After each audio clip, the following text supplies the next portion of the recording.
सो जय friends, this is Rahul. Welcome back to the channel. So दोस्तों, आज की इस वीडियो में बात करने वाले हैं स्टॉक फॉर द वीक के बारे में।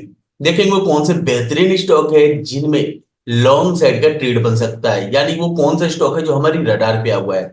साथ ही साथ एनालिसिस करेंगे इंडेक्स और सेक्टोरियल का। जी हाँ, तो चलिए फटाफट से चलते हैं अब टर्मिनल पे और वन बाय वन सारी चीजों को जो एनालाइज करते हैं। तो दोस्तों, यहाँ पे आप देख रहे हैं निफ्टी 50 का डेली चार्ट, और इस निफ्टी 50 की डेली चार्ट में आप देखिएगा कि जो अभी इंपॉर्टेंट लेवल लग रहा है, क्योंकि मार्केट का अगर एक ट्रेंड देखे तो हमें जो दिख रहा है वो दिख रहा है अप ट्रेंड, है ना। ये चीजें आपको क्लियर है। दूसरा ये फ्रेंड्स की यहाँ पे आप अगर देखें कि प्राइस जो है फिलहाल क्लोजिंग हुआ है which is near about 22,500, right. 493 closing है। तो अब इसका बात कर लेते हैं दोस्तों, मेरे हिसाब से रेजिस्टेंस क्या है। तो इसका इंपॉर्टेंट अभी रेजिस्टेंस जो आ रहा है वो है 22,500, 22,500, राइट, एंड 22,530, यानी 22,530। देखिए ये एक जोन है जहां से मुझे लगता है कि ये प्राइस यहाँ पे जो है रेजिस्टेंस लेने की कोशिश कर सकता है। ओके, गैप अप खुल जाए वो कोई बात, क्योंकि आप देखिए एलटीपी में वो ग्रोथ दिख नहीं रहा अपने को कुछ खास, है ना। दूसरी बात है दोस्तों यहाँ पे सपोर्ट की। तो सपोर्ट देखिए, जो निकटतम जो सपोर्ट इसका आएगा वो आएगा 22,420 और 375, यानी 22,420, राइट, एंड 375। ये दो लेवल है दोस्तों, 22,375। ये इसका इंपॉर्टेंट सपोर्ट जोन है। ओके, तो प्राइस देखिए धीरे धीरे धीरे धीरे करके जा रहा है। जैसे अगर आप वैसे लीजिए तो ये वाले में कुछ बना नहीं खास, है ना। इन द मनी भी आप लीजिए, कई बार तो ऐसा हो रहा है कि एलटीपी कल भी जा रहा है, ग्रोथ वो नहीं दिख रहा है हमें, क्योंकि एक ग्रीन चार पांच कैंडल जो है रेड में हो रहा है। तो इससे क्या हो रहा है, जो बायर्स है वो कहीं ना कहीं जो है उनकी एलटीपी जो है वो खत्म होते हुए नजर आ रही है। तो मार्केट का ओवरऑल ये सिनारियोज है। मैंने लास्ट टाइम भी आपको बोला था कि मार्केट जहां तक मेरी एनालिसिस लगती है कि 23,200 के आसपास है शायद, है ना। 23,200 के आसपास जो है मुझे यहां तक लगता है मार्केट पहुंच जाएगा। कोई बड़ी बात नहीं है इसके लिए। ओके, 23,000 को तो टच ही कर देगा। 200 के वहां से कहीं करेक्शन आए आवे तो 23,000 23,200 से फिलहाल ऐसे लाल हरा कर करके वो टॉप पे पहुंचा ही देगा। तो बैंक निफ्टी की चार्ट में आपको दिखेगा कि मार्केट कहीं क्लोजिंग जो हुई है वो हुई है यहाँ पे 47,835 रुपीज एंड 80 पैसा, यानी 47,800 के आसपास जो है स्ट्राइक प्राइस के अकॉर्डिंग क्लोजिंग हुई है। अब बात करते हैं यहाँ पे इंपॉर्टेंट रेजिस्टेंस सपोर्ट की। तो देखिए इंपॉर्टेंट रेजिस्टेंस जो निकल के आ रहा है दोस्तों यहाँ पे, वो आ रहा है 47,800 के आसपास क्लोजिंग है। सबसे पहला जो हर्डल आएगा दोस्तों वो राउंड फिगर नंबर ही आता है, यू नो वेरी वेल। तो 48,000 ये बहुत इंपॉर्टेंट लेवल है इसके लिए, राइट। 48,000, 48,300, ठीक है। और जो एक और आ रहा है दोस्तों 48,640। तीन लेवल यहां पे दिख रहे हैं फिलहाल 640। ओके, ये आपका रेजिस्टेंस के रूप में अभी भी तैनात है। स्ट्रेंथ बराबर है, लेकिन थोड़ा सा यहाँ पे चूंकि हर्डल राउंड फिगर नंबर है तो वो एक इसको हर्डल पैदा करेगा ही करेगा। निचले स्तर के सपोर्ट की बात की जाए दोस्तों, तो निचला स्तर का सपोर्ट जो मुझे दिख रहा है 47,500, 400 और 200 का है। 47,500, राइट, 400 और 200। 47,500 मैं यहाँ पे ऐसे ही कर देता हूं, 400 और 200, ठीक है। ये आपका जो है अभी जो है ये सपोर्ट के रूप में तैनात है मार्केट। लेकिन बात की जाए पर्टिकुलर इंडेक्स की, निफ्टी बैंक की, तो अगर ये अपना ये सिनारियो ये जून 48,000 वाला क्रॉस करता है, वैसे कर जाएगा जैसा दिख रहा है। गैप अप ही खुल रहा है, ज्यादातर तो यही हो रहा है, गैप अप खुल के सपोर्ट कर रहा है फिर वो ऊपर की तरफ मूव कर जा रहा है। अगर ये सिनारियो होता है, टूटने की संभावना है, मुझे जहां तक लगता है हो जाना चाहिए। थोड़ा टाइम टेकन होएगा, साइडवेज हो सकता है, लेकिन हो जाना चाहिए। ओके, जब तक वहां पे जाके कुछ स्ट्रेंथ, क्योंकि इसका हर्डल ही ऊपर है। तो ये चीजें अगर होगी दोस्तों तो आने वाले समय में हम लोगों को बैंक निफ्टी भी जो है 50,000 के लेवल्स तक देखने को मिल सकता है। ये बात ध्यान रखिएगा। ओके, क्योंकि ये ऐसा जोन ही क्रिएट कर चुका है। तो बैंकिंग सेक्टर और फाइनेंशियली जो है काफी अच्छा सपोर्ट कर रहे हैं फिलहाल अभी। और दूसरा जो दो इंडेक्स बचता है दोस्तों वो मैं आपको बताता चलूं। केवल इंडेक्स में मिड कैप और स्मॉल कैप कंपैरिजन की जाए निफ्टी से, तो दोस्तों वो कहीं ना कहीं अपने आप को वीकनेस दिखा रहे हैं। मतलब जो स्ट्रेंथ हुआ करता था उसमें थोड़े दिन पहले तक, वो स्ट्रेंथ कहीं ना कहीं मिड कैप और स्मॉल कैप से जो पैसे फिलहाल में जो शॉर्ट टर्म में है, 15 दिन 20 दिन महीने दिन की जो सोच वाली बात है, उस यहाँ पे बात की जाए तो वहां से पैसे निकले हैं और पैसे गए हैं लार्ज कैप में। ये क्लियर कट दिख रहा है सभी को। ओके, तो लार्ज कैप के स्टॉक पे फोकस करना मेरे अकॉर्डिंग, मेरी सोच के अकॉर्डिंग, मेरे एनालिसिस के अकॉर्डिंग ज्यादा बेस्ट होगा। तो दोस्तों यहाँ पे आप देख रहे हैं ऑटो सेक्टर को, और ऑटो सेक्टर आप देख सकते हैं कि एक ठीक ठाक रिजेक्शन ऊपर से किया हुआ है, लेकिन अभी भी पॉजिटिव सिम्टम बनाए हुए हैं। रैली काफी अच्छा हो चुका है, तो आगे भी कंटिन्यू हो सकता है, ऐसा नहीं कि नहीं होगा। ठीक है, उसके बाद कमोडिटी मार्केट के जो स्टॉक्स है फ्रेंड्स, वो काफी अच्छा हलचल मुझे लगता है ये भी करने चाहिए। ओके, क्योंकि कुछ 5 वीक 4 वीक का जो जोन जो है, इसने अभी 1 महीने का जोन जो है अभी छोड़ा है, ऊपर की साइड में निकला है वहां से। खैर, कंजप्शन भी फ्रेंड्स अच्छा खासा तेजी दिखा रहा है। अब जाके देखेंगे कि टाइटन इसमें से वन ऑफ द बेस्ट है। एशियन पेंट पे नजर बन सकता है। एशियन पेंट टेक्निकली बात कर रहा हूं मैं, एशियन पेंट एक मेजर सपोर्ट पे बैठा पड़ा है और वहां से स्ट्रेंथ दिखाता है, डेफिनेटली वहां से हम एक फोकस कर सकते हैं। रफली मैं आपको स्टॉक भी बताते चलो। एनर्जी सेक्टर कुछ पॉजिटिव क्लोजिंग तो करा हुआ है, लेकिन अभी कुछ खास करता हुआ नजर नहीं आ रहा। 40,300 के ऊपर है, तो हाईली चांस है, क्योंकि एक जोन तो निकला है, तो जोन से निकलना इट मीन स्ट्रेंथ दिखा रहा है वो। ओके, नेक्स्ट वन चलते हैं फाइनेंशियल। और आपको जैसे मैंने बताया, फाइनेंशियल में आप देखिएगा अच्छा खासा इसमें भी मोमेंटम आपको दिख रहा है, क्योंकि ऊपर का जो जोन आएगा वो अप्रोक्स हाई जो है 627 वही आने वाला है। तो जैसा मैंने बताया ना, बैंकिंग सेक्टर तो फाइनेंशियल वही, उसमें तेजी ज्यादा अभी दिख रहा है मुझे, मतलब ठीक ठाक है। एफएमसीजी एक मेजर सपोर्ट, ये तो मैं आपको बार बार बोल रहा हूँ, 3-4 सप्ताह से ये सस्टेन कर रहा है, तो इसमें भी हम देख सकते हैं। इंफ्रास्ट्रक्चर आप देखिए, इंफ्रास्ट्रक्चर में क्या जबरदस्त उछाल मारा है भाई साहब, कहीं से भी कुछ हुआ नहीं, और तेजी सौदा बनाते गया। खैर कोई नहीं। आईटी सेक्टर एक रिट्रेसमेंट जोन पे फिर से है, देखते हैं इसमें क्या है। तो इसमें भी कुछ बनता तो नहीं है, टॉप राउटर ठीक है। ओके, मेटल सेक्टर अच्छा खासा एक तेजी का सौदा मुझे जहां तक लगता है बनना चाहिए इसमें। ओके, लेकिन टेक्निकली वो कितना स्ट्रांग हो पाएगा लाइव मार्केट में, वो भी मैटर करेगा हमारे लिए। फार्मा एक अच्छा रैली दिख ही रहा, तो फार्मा सेक्टर पे भी फोकस हम कर सकते हैं। ओके, पीएसयू बैंक अच्छा खासा 73, ये भी ठीक है अभी। नेक्स्ट वन रियलिटी में थोड़ा सा भले ही डाउन दिख रहा है, लेकिन मुझे लगता है ये निकल जाएगा ये भी। नेक्स्ट है सर्विस सेक्टर में तेजी कहीं ना कहीं आता हुआ हमें दिख रहा है।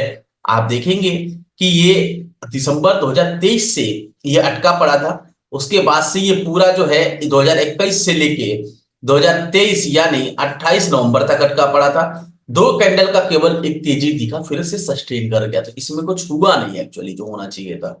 और लास्ट में प्राइवेट बैंक जो जैसा कि एज डी जैसा निफ्टी बैंक कर रही है, बस यहाँ पे कर रहा है।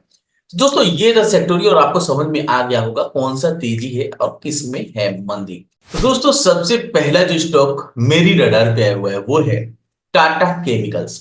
एक अच्छा खासा हमें यहाँ पे वॉल्यूम का सपोर्ट, यानी एक बेहतर तरीके से कह सकते हैं कि बड़ा फंड यहाँ पे घुसा पड़ा है। और बड़ा फंड घुसने का मतलब सीधा है दोस्तों, टाटा में तो आपको वैसे ही पता है, टाटा में चल रही है तेजी का सौदा, और एक स्टॉक ने लगभग सारे स्टॉक जो है इनके एकदम आसमान छूने को तैयार है, रॉकेट की तरह धाए धाए भागे जा रहे, कोई दिक्कत है नहीं यहाँ पे। ओके, तो इस बिहार पे जो है दोस्तों हमारे पास आया टाटा केमिकल, मेरे रडार पे आया है। और यही एक स्टॉक है जो काफी समयों से एक रेंज में फंसा था 2021 से, अभी जाके उसने दिया है एक खूबसूरत सा ब्रेकआउट विथ हाई वैल्यू। तो हमारे एंट्री प्राइस से अप्रोक्स 100 रुपीज ऊपर चल रहा है, 150 रुपीज। ओके, तो इसमें कर क्या सकते हैं, देखिए सबसे पहला हर्डल हमको यहां पे देखने को मिला, और दूसरा एक हर्डल हमें जो देखने को मिला विच इज हियर, ये एक जोन है फ्रेंड्स, जहां से प्राइस है बार बार आप देखेंगे कि प्राइस यहां से जा रहा था, फेल हो रहा था, फिर गया, फेल हुआ, फिर बार बार गया। ओके, तो क्या ये वापस आएगा? डेफिनेटली आ सकता है, लेकिन इसकी प्रोबेबिलिटी कितनी है वो मैं बता देता हूं। देखिए यहाँ पे प्रोबेबिलिटी है जो दोस्तों, वो है 40% की, जहां तक मेरा कैलकुलेशन कहता है 40% चांस है ओनली की डेट से कि ये वापस आएगा तुरंत का तुरंत, अदरवाइज ये यहां से नहीं, यहीं से टर्न अराउंड हो जाएगा। ओके, तो ये था, यहाँ पे आपको समझ में आ गया होगा। तो देखिए अगर मैं इसको थोड़ा कैलकुलेट करूं ना दिस पॉइंट से, तो ये अप्रोक्स देखो 17% है, जो कि हाईली रिस्क हो सकता है हमारे लिए। ठीक है, ये हाईली रिस्की हो सकता है 10%। तो देखिए एक चीज ये हो सकता है कि अगर ये 1214, अगर मार्केट कल डाउन टूवर्ड्स रही और ये 1214 के आसपास हमें मिले तो ये रिस्क हम ले सकते हैं। ओके, 1214 इट मीन्स अगर मैं कहूं कि ये जोन से ये जोन तो ठीक है, ये रिस्क यहाँ पे लिया जा सकता है। यानी हम यहाँ पे कितने परसेंट कम कर लेंगे अपने रिस्क को, विच इज 11%, 135 रुपीज। अदरवाइज दूसरा क्या सिनारियो हो सकता है फ्रेंड्स, यहाँ पे हम एक पार्शियल एंट्री करें, पार्शियल मतलब छोटे क्वांटिटी के साथ एंट्री कर जाए, जिससे आपको अगर ऐसा कुछ हो तो हाई वैल्यू में रिट्रेसमेंट बनता है। लेकिन इसका जो सिनारियोज मैं देखता हूं मार्केट को बार बार, जो सिनारियोज में मैं देखा हूं कि रिट्रेसमेंट 40% चांसेस होते हैं कि तुरंत का तुरंत हो जाए। ओके, वो वही सिनारियो में ये फिट बैठ रहा है अभी, इसके लिए मैंने आपको 40% कहा। खैर, तो 1214 और 1124 का वो जोन है दोस्तों जहां पे एंट्री होगा, टॉप पे एंट्री करना मुनासिब नहीं होगा, हाईली रिस्की स्टॉक होगा ये। ओके, अगर हम इस जोन पे या इस जोन पे एंट्री करते हैं तो देखिए अगर ये जोन पे करें तो भी हमारा एसएल जो आएगा दोस्तों वो काफी बड़ा हो जाएगा। ओके, तो 1124 तो दो पार्ट्स में एंट्री करना ज्यादा मुनासिब होगा, थोड़ा बहुत अप एंड डाउन करके। ओके, पॉसिबिलिटी देखिए मैं फिर से कह रहा हूं हो सकता है। ओके, लेकिन हम मैं वेट करूंगा इसके लिए। और एंट्री अगर करना हो, मेरी 100 की अगर चाहत है लेने की इसमें, तो एक रिस्क अगर ले सकता हूं मैं अच्छा खासा। तो अगर मैं 100 क्वांटिटी की सोच रखता हूं, मैं 100 क्वांटिटी लूंगा, तो दोस्तों मैं ऊपर में केवल 20 ही क्वांटिटी मारने वाला हूं। ओके, ये सोच के साथ में तो यहाँ पे जो है हमारा जो लेवल होगा दोस्तों, वो इस जोन को तोड़ने में काफी टाइम लगा, तो मैं इस जोन के नीचे रखूंगा विच इज 1082, 10%, राइट। 10% का जो है हमारा एक रिस्क होगा, sorry for that this point. Okay, 11% का 11% का जो है हमारा एक रिस्क होगा 1080, जो कि इंपॉर्टेंट इसका लेवल है, वो भी क्लोजिंग बेसिस पे 1080, जो कि स्टॉप लॉस होगा हमारा क्लोजिंग बेसिस पे। ओके, टारगेट की बात की जाए दोस्तों, तो टारगेट तो पूछिए मत, टारगेट तो काफी अच्छा है यहाँ पे, क्योंकि ये जोन हमारे पास एक क्रिएशन है। तो सबसे छोटा जोन जो है हमारे पास यहाँ से 27% का है, तो 1:1.5 तो ऐसे भी हो जाएगा। इसीलिए कह रहा हूं, देखिए 1547 है। दूसरा जो सबसे अच्छा जोन मुझे जहां तक दिख रहा है, विच इज हियर 32%।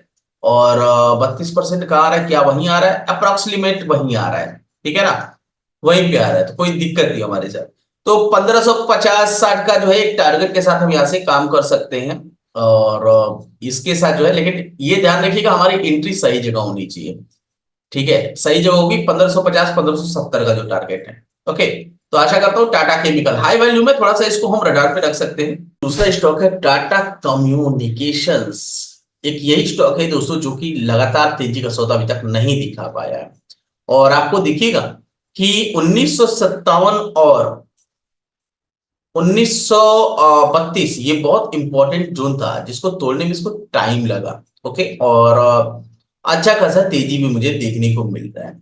तो अगर ये 1957 के आसपास, 1957 या 1932 इसके आसपास मिल जाए, तो मुझे लगता है काफी अच्छा होगा। ओके, एक रिट्रेसमेंट पे एंट्री, क्योंकि करना तो पड़ेगा इसको एक रिट्रेसमेंट, क्लियरली बात है। ओके, ये जोन पे तो देखिए अगर हमारी जोन पे स्टॉप प्लस क्या हो सकता है दोस्तों, अगर ये जोन पे हमारी एंट्री होती है तो हमारा स्टॉप प्लस बहुत बड़ा नहीं होगा, विच इज अप्रोक्सीमेट 1876, 4% का स्टॉप लॉस होगा। टारगेट की बात की जाए तो टारगेट हमारा हो जाएगा दोस्तों, यहां से अगर मैं इसको मेजर करूंगा तो 21% का 21%, which is around 21, it means here. Okay, 2367 या 70 के भाव है ना, 2370 के आसपास का जो है हमारा टारगेट होगा। तो टाटा कम्युनिकेशंस दोस्तों ये आपके रिस्क और रिवॉर्ड में भी फिट बैठता है, हमारे भी रिस्क और रिवॉर्ड में फिट बैठता है। ओके, टाटा केमिकल्स के अकॉर्डिंग। ओके, तो ये था टाटा कम्युनिकेशंस। दोस्तों आज का हमारा लास्ट स्टॉक है वो है जेएसडब्ल्यू स्टील। सबसे पहले मैं यहाँ पे एक जोन मार्क करता हूं, विच इज हियर। ओके, ये एक जोन है दोस्तों, और आपको दिखेगा कि प्राइस कहीं ना कहीं ये जोन के नीचे क्लोजिंग हुआ था और फिर से ये अंदर आ गया। ओके, तो ये एक बेहतरीन साइन मुझे दिख रहा है यहाँ पे।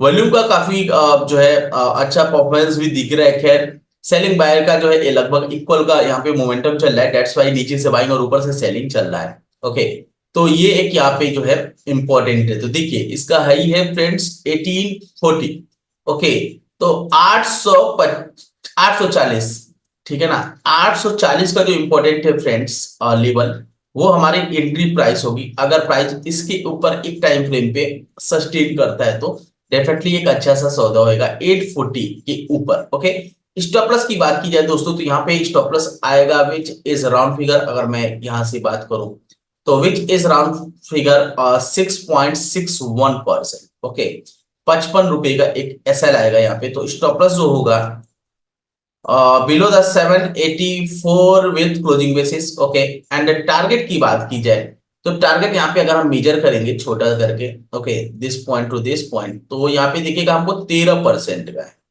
ओके, तो 13% इट मीन्स हियर, मैं यहाँ से थोड़ा सा इसको नीचे करता हूँ ऐसे, और 13% में यहाँ से अगर कैलकुलेट करूं दिस पॉइंट से 13%, तो which is round figure 950। Okay, तो 950 का जो है यहाँ पे हमारा टारगेट हो जाएगा। तो एक अच्छा खासा हमें यहाँ पे तेजी देखने को मिल रही है, और एक इंपॉर्टेंट सपोर्ट पे भी ये स्टॉक बैठा पड़ा है।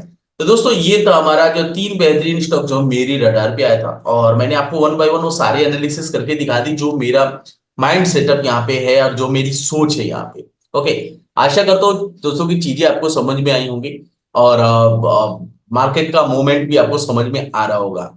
तो अगर आप हमारे चैनल पे नए हैं तो चैनल को सब्सक्राइब जरूर कर लीजिए, और वीडियो पसंद है तो वीडियो को लाइक शेयर कमेंट जरूर कीजिएगा।